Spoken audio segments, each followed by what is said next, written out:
மணப்பெண்ணின் பிரத்யேகமான திருமணம் விவாஹா தி சென்னை சில்க்ஸ். ட்ரம்போட அதிரடி நடவடிக்கைகள் இந்தியாவினுடைய பொருளாதார ஸ்திரத்தன்மையை நேரடியாக பாதிக்குதா? டாரிஃப் ஒரு பக்கம், கிரீன்லாந்தை பிடிக்க போறேன்னு ஆரம்பிக்கிறது, ஐரோப்பிய யூனியனை தொந்தரவு பண்ணுறதுன்னு தொடர்ச்சியாக அமெரிக்காவினுடைய வெளியுறவு கொள்கைகள் கடந்த ஓரிரு ஆண்டுகளில் இந்தியாவோட பொருளாதாரத்தை நேரடியாகவும் மறைமுகமாகவும் பாதிச்சுக்கிட்டே இருக்கு. இதை இந்தியாவால் ஒன்றும் செய்ய முடியாது. இந்த பட்ஜெட்டில் என்ன பிளான் பண்ணுவாங்கன்னு நினைக்கிறீங்க சார்?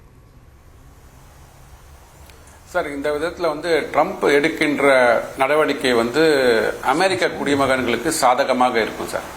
ஏன்னா நம்ம சுயசார்பு பாரதம், ஆத்ம நிர்பர் பாரத், சுதேசி 1.0, சுதேசி 2.0 அப்படி ஆரம்பிக்கும் போது, அதாவது உள்நாட்டு உற்பத்தியை பெருக்க வேண்டும், நம்ம உள்நாட்டிலேயே உற்பத்தி செய்கின்ற பொருட்களை உபயோகிக்க வேண்டும், வெளிநாடு இறக்குமதிகளை குறைக்க வேண்டும் அப்படின்னு நம்மளாம் கைத்தட்டி ஆரவாரம் பண்றோம் இல்லைங்களா? அது மாதிரி தான் அவர் அந்த தேர்தல் பரப்புரையும் போது என்ன சொன்னார்னா, make America great America. So அமெரிக்காவில் இருக்கின்ற அங்க இருக்கிற தொழிற்சாலைகளாக இருக்கட்டும், அங்க குடிமகன்களுக்கு எப்படி நம்ம வேலை வாய்ப்பை பெருக்குவது, எப்படி வெளிநாடுகளுக்கு சென்ற ஒரு முதலீடுகளை உள்நாட்டில் கொண்டு உள்நாட்டில் தொழிற்சாலைகள் ஆரம்பிக்குது என்ற ஒரு பிரகடனத்தை தான் அவர் ஆரம்பிச்சார்.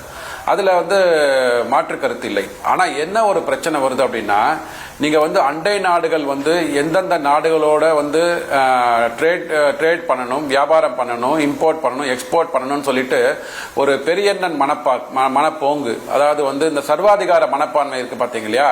அதுதான் நம்மளால ஏற்றுக்கொள்ள முடியாது. அதாவது ரஷ்யால இருந்து நம்ம குரூட் ஆயில் வாங்குறோம் அப்படின்னா அதுக்கு நான் 25% நான் வரியை விதிப்பேன் அப்படின்னா, சார் நம்ம இந்த ரஷ்யா உக்ரைன் வாருக்கு முன்னாடியும் அனைத்து நாடுகளையும் நம்ம இம்போர்ட் பண்ணி தானே இருந்தோம்.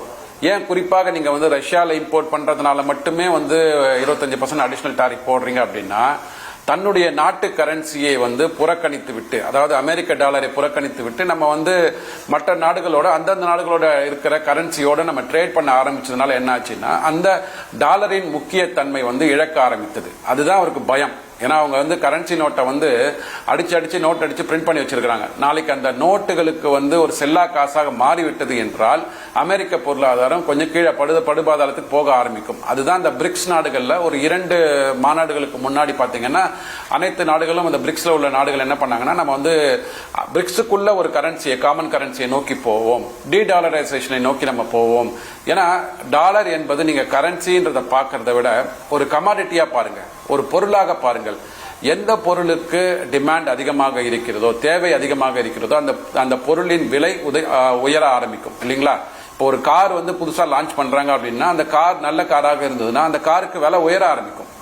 அந்த காரே ஓடாத காரா இருந்து வச்சுக்கோங்களேன், அவுடேட்டட் காரா இருந்தா அந்த விலை குறைக்க ஆரம்பிப்பாங்க, டிஸ்கவுண்ட் கொடுப்பாங்க, அதிரடி விலையெல்லாம் கொடுப்பாங்க, ஆடி தள்ளுபடி எல்லாம் கொடுப்பாங்க. அப்போ பொருளுக்கு என்னைக்கு டிமாண்ட் ஜாஸ்தியா இருக்கோ அது விலை மேல போகும். ஸோ டாலருக்கு அது மாதிரி தான் ஆச்சு. நான் சொன்ன மாதிரி, போன பதிவில் சொன்ன மாதிரி, கிட்டத்தட்ட 90% international trade it's happening in dollar.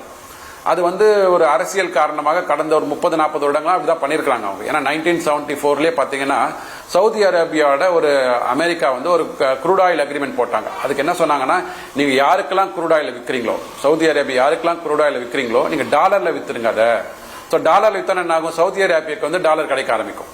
Saudi அரேபியான்றது பாத்தீங்கன்னா நிறைய அவங்க டிஃபென்ஸ் செட்டப்லாம் உங்களுக்கு தேவைப்படுகிறது. அந்த டிஃபென்ஸ் எக்யூப்மெண்ட் நாங்க உங்களுக்கு விற்கிறோம், அப்போ அந்த டாலரை எங்களுக்கு நீங்க திருப்பி கொடுங்க. எப்படி பாருங்க, டாலரை குரூட் ஆயில் வாங்குற கண்ட்ரீஸ்க்கு அதை வித்துட்டு திருப்பி சவுதி அரேபியாவிலிருந்து டிஃபென்ஸ் எக்யூப்மெண்ட்டுக்காக டாலரை திருப்பி பெற்றுக்கொண்ட இந்த ஒரு ஸ்ட்ராட்டஜி மூவ் பாத்தீங்களா? இந்த மாதிரி ஒவ்வொரு நாடுகளிடம் என்ன பண்ணாங்க, ட்ரம்பா இருக்கட்டும், அதற்கு முன்னாடி உள்ள அதிபர்களாக இருக்கட்டும், இந்த மாதிரியான ஒரு டாலர் டிபெண்டன்ட் எக்கானமியை உலகம் முழுவதும் எஸ்டாப்ளிஷ் பண்ணிட்டாங்க. இப்போ அதுல இருந்து நீங்க வெளியில வரணும் அப்படின்னு பாத்தீங்கன்னா, அதற்கு நம்ம முன்னெடுப்பு எடுத்தோம். உள்நாட்டு உற்பத்தியை இது பண்றது, இவி வெஹிக்கிளை கொண்டு வர்றது, அப்புறம் எத்தனாலை யூஸ் பண்ணி பெட்ரோலோட மிக்ஸ்ல E20/25, தட் இஸ் எத்தனாலை 20% குரூட் ஆயிலோட மிக்ஸ் பண்ணி 2025க்குள்ள நம்ம அதை கொண்டு வரணும். அந்த இலக்கை நம்ம அடைஞ்சிட்டோம். ஸோ இப்படி ஆல்டர்னேட் மெக்கானிசம் மூலமாக இம்போர்ட் டிபெண்டன்ஸை குறைக்கும் போது அவருக்கு புரிந்து விட்டது. அதாவது ஃப்ரஜைல் 5 எக்கானமியாக இருந்த 2014 இருந்த நொறுங்கி விழும் பொருளாதாரமாக இருந்த இந்தியா இன்னைக்கு 4வது இடத்துக்கு மேல வந்துட்டாங்க. அது மாதிரி எல்லாரும் மேல வந்துட்டு இருக்கும்போது நம்மளோட இடத்தை நம்ம இழக்க ஆரம்பித்து விடுவோம். ஸோ நம்மளோட ஒரு அதிகாரம் பண்ணுகின்றதோ இல்லை நம்ம சொல்லு கேட்கறாங்க பாத்தீங்களா, அந்த மாதிரியான ஒரு தன்மை அமெரிக்காவிலிருந்து போயிடுமோன்ற பயத்துல தான் பாத்தீங்கன்னா மற்ற நாடுகள், நீங்க யார்கிட்டேருந்து இது அடிமைத்தனம் தானே. அதாவது இப்போ நம்ம இப்போ எங்க வீட்டுல நாங்க என்ன சாப்பிடணும்னு சொல்லிட்டு முடிவு பண்றது யாரு? நாங்க தானே. இன்னொருத்தர் வந்து முடிவு பண்ண முடியாது இல்ல. அது மாதிரி நீங்க எந்த நாடோட ட்ரேட் பண்ணணும்னு சொல்லிட்டு ஒருத்தர் வெளியில சொல்றாருன்னா இது இன்டைரக்ட் வந்து ஸ்லேவரி தானே. இதை தான் வந்து அனைத்து நாடுகளும் எதிர்க்கிறார்கள். அதனால தான் பாத்தீங்கன்னா ஆல்டர்னேட் மார்க்கெட்டை நோக்கி அனைத்து நாடுகளும் போக ஆரம்பிச்சிருக்காங்க, இந்தியாவும் இன்க்ளூடிங் இந்தியா.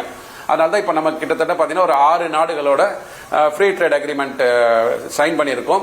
குறிப்பா அமெரிக்காவோட கூட இந்த ஃப்ரீ ட்ரேட் அக்ரிமெண்ட் டிஸ்கஷன் வந்து போய்கொண்டிருக்கிறது.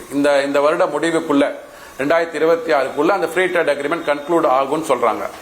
ஏன் அப்படின்னு பாத்தீங்கன்னா அங்க வந்து இப்ப நம்ம இந்தியால லோக்சபா ராஜ்யசபா 2 சபைகள் இருக்கு பாத்தீங்களா, 2 அவைகள் இருக்கு இல்லையா. அது மாதிரி அங்க வந்து செனட் அண்ட் காங்கிரஸ் 2 அவைகள் இருக்கு. இன்னைக்கு தேதியில 2 அவைகளிலும் அவருக்கு மெஜாரிட்டி இருக்கு. ஸோ அவர் ஒரு எக்ஸிகியூட்டிவ் ஆர்டர் பாஸ் பண்ணினாங்கன்னா அது வந்து 2 அவைகள்லையும் வந்து பாஸ் ஆகுது. ஆனா வருகின்ற நவம்பர் மாதம் ஒரு அவைக்கு தேர்தல் வரப்போகிறது, 35 செனட் உறுப்பினர்களுக்கு தேர்தல் வரப்போகிறது. அப்ப வரும்போது பாத்தீங்கன்னா அவர் மெஜாரிட்டி எடுப்பதற்கான வாய்ப்புகள் 99% இருக்கிறது. அதுக்கப்புறம் என்ன ஆகும், அவரால் வந்து தன்னிச்சையா அதிகாரம் எடுக்க முடியாது. ஏற்கனவே பாத்தீங்கன்னா கூட பிரேசிலுக்கு அகைன்ஸ்டா போட்ட டாரிஃபுக்கு ஒரு ரெசல்யூஷன் பாஸ் பண்ணார். அந்த ரெசல்யூஷன் தோக்கடிக்கப்பட்டது. அதாவது யாரு, ட்ரம்போட அங்க உள்ள அமைச்சர்களாலையும் அங்க உள்ள கான்ஸ்டிடியூயன்ட் மெம்பர்ஸ்னாலையுமே தோக்கடிக்கப்பட்டது. அது மாதிரி இன்னொரு கண்ட்ரி மேல வந்து அந்த ரெசல்யூஷனை கொண்டு வந்தாரு, அதுவும் தோற்கடிக்கப்பட்டது. சோ அவரோட கூட இருக்கிற எம்பிக்களாக இருக்கட்டும் இல்ல அதிகாரிகளாக இருக்கட்டும் அவர்களாலேயே அந்த ரெசல்யூஷன் தோற்கடிக்கப்பட்டதுனால தான் இப்ப அந்த ஸ்பீடை கொஞ்சம் குறைச்சிருக்காரு இப்போ அவரு. சோ அதனால பாத்தீங்கன்னா இன்னும் வருகின்ற காலங்கள்ல வந்து ஒரு 3-4 மாதங்களுக்கு இந்த சலசலப்பு இருக்கும். அதுக்கப்புறம் பாத்தீங்கன்னா ஆகஸ்ட் செப்டம்பருக்கு அப்புறம் பாத்தீங்கன்னா எப்ப அந்த தேர்தலை நோக்கி அமெரிக்கா நகர்கிறதோ அப்போ வந்து அவரோட வீரியம் குறைய ஆரம்பிக்கும். அப்ப புரிஞ்சுப்பாரு கண்டிப்பா நம்ம பண்றதெல்லாம் தவறு, அப்படியே ஸ்லோவா செட் பேக் பண்ணி பின்னாடி வருவார். அதுதான் வந்து இந்த 2026க்கு முன்னாடி கண்டிப்பா நவம்பர் மாதத்துல பாத்தீங்கன்னா இந்த ட்ரேட் அக்ரிமெண்ட் ஓரளவுக்கு செட்டில் ஆவதற்கான வாய்ப்புகள் இருக்கு. ஆனா அதை முறியடிப்பதற்காக தான் இப்ப அரசாங்கம் நிறைய பண்ணிட்டு இருக்காங்க. ஜிஎஸ்டி 2.0 அதாவது இந்த ஜிஎஸ்டி ஒரு சீர்திருத்தம் கொண்டு வந்தாங்க பாத்தீங்களா, அதுவும் கொண்டு வந்ததன் நோக்கமே பாத்தீங்கன்னா மக்கள் கையில, அதுவும் எஸ்பெஷலி மேனுஃபேக்சரிங் செக்டார் கையில வந்து பணம் இருக்க வேண்டும், அவர்களுக்கு டிமாண்ட் ஜாஸ்தியாக வேண்டும் அவர்களுடைய பொருளுக்கு. ஏன்னா கிட்டத்தட்ட அந்த ஜிஎஸ்டி 2.0 கொண்டு வந்ததுனால ஒரு 2 லட்சம் கோடி ரூபாய்கள் அரசாங்கம் வந்து மக்களிடம் பணத்தை கொடுத்தது. நம்ம வந்து அது நஷ்டம்னு சொல்ல மாட்டோம். சில அரசாங்கங்கள் வந்து நஷ்டம்ன்றாங்க, அது நஷ்டம் கிடையாது. அரசாங்கத்திற்கு வர வேண்டிய பணம் உங்க பாக்கெட்லயும் என் பாக்கெட்லயும் கொடுக்கப்பட்டிருக்கிறது. அப்ப நம்ம என்ன பண்ணுவோம், எனக்கு என்ன தேவையோ அதை வாங்க ஆரம்பிப்போம். அப்ப நம்ம தேவைக்குண்டான பொருட்களை வாங்க ஆரம்பிக்கும் போது அந்த பொருட்களுக்குண்டான டிமாண்ட், அந்த கெப்பாசிட்டி, மேனுஃபேக்சரிங்ல ஒர்க் பண்ற அந்த ஃபெசிலிட்டியில இருக்கிறவங்களுக்கு வந்து டிமாண்ட் ஜாஸ்தியாகும், பொருட்களின் விற்பனை அதிகமாகும். அதன் மூலமாக ஒரு சுழற்சி பொருளாதாரம் வரும். இதுதான் வந்து ஜிஎஸ்டி 2.0 கொண்டு வந்ததுக்கான நோக்கம். அது வந்து ஒரு கடந்த ஒரு 1.5-2 வருடங்களாக வந்து இதுல பிளானிங்ல இருந்தது. கண்டிப்பா கரெக்டா அது செப்டம்பர் மாசம் வரும்போது இந்த ட்ரம்ப் வந்து இந்த டாரிஃபை போட்டதுனால அதுக்கு ஒரு ஆப்ட் டைமாக இருந்து சோ பொருளாதாரம் சுழற்சி பார்த்தீங்கன்னா இன்னைக்கு நம்ம 7.2% இருக்கோம் இன்னைக்கு ஜிடிபி. சோ எந்த ஒரு பெரிய பொருளாதாரம் இது மாதிரியான வளர்ந்ததாக வந்து சரித்திரம் இல்லை இந்த காலகட்டத்தில் கூட. சோ 7.2% ஜிடிபி நோக்கி நம்ம போறோம்.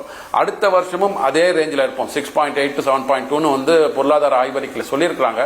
So on an average we are growing in the range of 7% என்ற போது அதற்குண்டான முன்னெடுப்புகள் வந்து நம்ம இந்த பட்ஜெட்லயும் இருக்குன்றதை பார்க்கிறேன். மணப்பெண்ணின் பிரத்யேகமான திருமணம் விவாஹா தி சென்னை சில்க்ஸ்.